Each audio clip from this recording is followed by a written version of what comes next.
সকাল সকাল লুড়িক কাকু কাঁধে বন্দুক নিয়ে বর্ডারে যাতেছিল। আর তখনই আমার পুরানো বন্ধুই তার জীবন সঙ্গী নিয়ে ঘর পৌঁছে গেছিল। তারপর ঘরে এসে দেখি আমার পুরানো বন্ধুই আমাকে প্রেজেন্টেশন কার্ড দিয়েছে।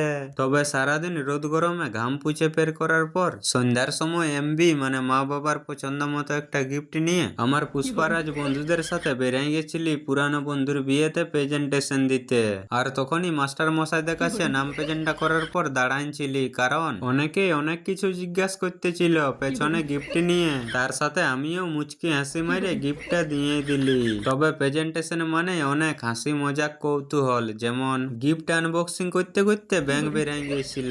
তার সাথে কমলা নামের মালা পরায় সবাই হাসি মজাকের সাথে ফটো তুলতেছিল। তার কিছুক্ষণের মধ্যে প্রেজেন্টেশন নামের গল্প শেষ করে প্যান্ডেল দিকে যাইয়ে দেখি আমাদের ছোট নুনু একাই ভোজ খাতে আসিয়েছিল। তখন আমিও বসে গেলছিলি তিনটা এসির মাঝখানে। তারপর প্যান্ডেলের প্রধানমন্ত্রী ফোনে ব্যস্ত ছিল, তখন বন্ধুদের সাথে পাথরটা সিন করাই নুন কাগজি ও নাম না জানা খাবারের সাথে শুরু করে ভাত ডাল সবজি ও ইত্যাদির সাথে ঝাড়িয়া খাসির মাংস খাওয়ার পর বেরাস করা স্টাইলে হাত ধুয়ে পেছনে হাত পুছতে পুছতে ঘর উজান দিয়েছিলি। তাহলে বন্ধুরা, আজকের মিনি ব্লগ এখানেই শেষ করছি। সবাই ভালো থেকো, সুস্থ থেকো, আবার দেখা হবে কোনো এক নতুন মিনি ব্লগের সাথে। টাটা।